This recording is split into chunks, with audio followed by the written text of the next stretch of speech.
प्रश्न 5, एक अनभिन्नत सिक्का जिसके एक तल पर एक है, एक तल पर क्या है एक, और दूसरे तल पर 6 अंकित है तथा एक अनभिन्नत पाशा दोनों को उछाला जाता है। प्रायिकता ज्ञात कीजिए कि प्रकट संख्याओं का योग पहली बार में आपको निकालना 3 है और दूसरी बार में आपको निकालना 12 है। तो देखिए बेटा, एक सिक्का है जिसके एक फेस पे आपका 1 अंकित किया गया है और दूसरे फेस पे 6 अंकित किया गया है। ठीक है, तो इन दोनों को मिलाकर हमारा क्या बनेगा, एक सिक्का बनेगा। तो यहाँ पर हम लोग लिख लेते हैं एक सिक्का, ये हो गया।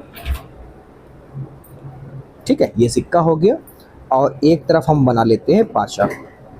ठीक है, ये पाशा हो गया। तो इस पे लिख लेते हैं सिक्का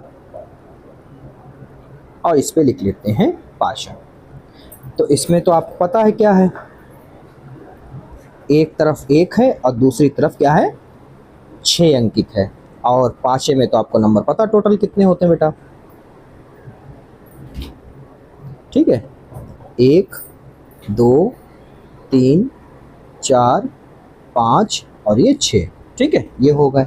अब इसमें एक समष्टि आपकी जो बनेगी, पहले तो हम बता दें कि आपकी सिक्का और पाशा, ठीक है, इसके कुल कितने होंगे वो आपको बता देते हैं। यानी समष्टि आपकी टोटल कितने बनेंगे अवयव। ठीक है, नंबर ऑफ समष्टि यानी सम आपके, देखो इसमें कितने हैं 2 हैं, 2 पार्ट हैं 2, इधर कितने टोटल 6 पार्ट हैं, तो कितने बनेंगे अवयव आपके 12 बनेंगे। ठीक है, वो कौन से बनेंगे आइए वो आपको बता देते हैं। क्वेश्चन में आपसे साफ साफ कहा था कि जो समष्टि आप बनाएंगे उसमें आपको एक चीज़ विशेष ध्यान देनी है कि एक तरफ तो एक ही रहेगा। ठीक है, और दूसरे बार में आपको जो पेयर बनेगा उसमें आपको एक पाशे का नंबर लेना, तो एक पाशे का ले लिया। पहले हम बना लेते हैं, ये एक रहेगा ही।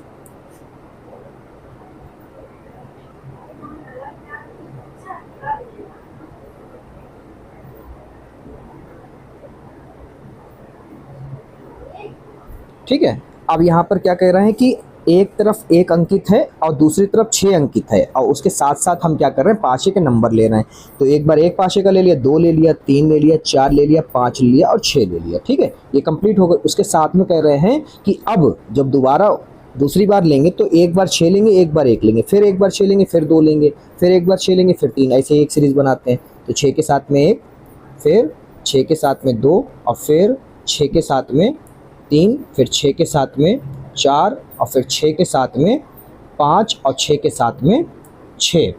ठीक है, ये आपकी बनी समष्टि, ये पेयर बन गए। अब यहाँ पर पहला प्रश्न जो आपसे कह रहे हैं कि कुल योग कितना हो बच्चों, कुल योग इन दोनों जोड़ों को जोड़ने पर कितने बने, 3 हो। कितना हो, कुल योग 3 बने। ठीक है, तो यहाँ पर आपको हम लिख लेंगे कि इसको पहले वाले को हम मान लेते हैं माना, नंबर ऑफ इवेंट तो बाद में कर लेते हैं, माना इवेंट। ठीक है, इवेंट का मतलब यहाँ पर हम ए से मान रहे हैं। ठीक है, घटना को, तो इकलौती एक घटना ऐसी है जिसको जोड़ने पर 3 बनेगा। बाकी देख लो, सबको जोड़ोगे, दोनों जोड़ों को जोड़ोगे तो 3 से ज़्यादा ही बने या फिर 3 से कम बने। तो इकलौता जोड़ा है हमारे पास, अवयव एक है 1, 2, इसको जोड़ने पर 3 प्राप्त होगा। यानी कि नंबर ऑफ इवेंट यानी कि नंबर ऑफ ए जो बनेगा वो आपका 1 बना। इसकी प्रायिकता निकाल लो, तो प्रायिकता क्या होगी, 1 बटे कुल कितने हैं 12 जोड़े हैं। कितने हैं बेटा 12। तो ये पहले वाले का तो ये आंसर रह गया। ठीक है, ऐसे ही हम लोग जो है दूसरे वाले को करते हैं। दूसरे वाले में कह रहे हैं कि इनका कुल योग जो है आप जोड़ो तो कितना है 12 है। कितना है बेटा 12 है। ठीक है, अब देखो यहाँ पर 12 कब कौन कौन से पेयर में बनेगा, तो 12 जो है सिर्फ और सिर्फ एक पेयर में बन रहा जो कि ये रहा 6,6। बाकी किसी भी पेयर में आपको जोड़ोगे तो 12 नहीं बनता दिखेगा। तो यहाँ पे लिखोगे माना, दूसरे वाले में हम इवेंट यानी घटना को मान लेते हैं बी। ठीक है, तो ये आपका हो गया 6,6। ठीक है, तो यहाँ पर नंबर ऑफ इवेंट यानी बी इक्वल टू आपका हो गया 1। तो प्रायिकता आपकी होगी 1/12। दोनों में क्या आ रहा है 1/12, 1/12, ये आपकी प्रायिकता रही। ठीक है।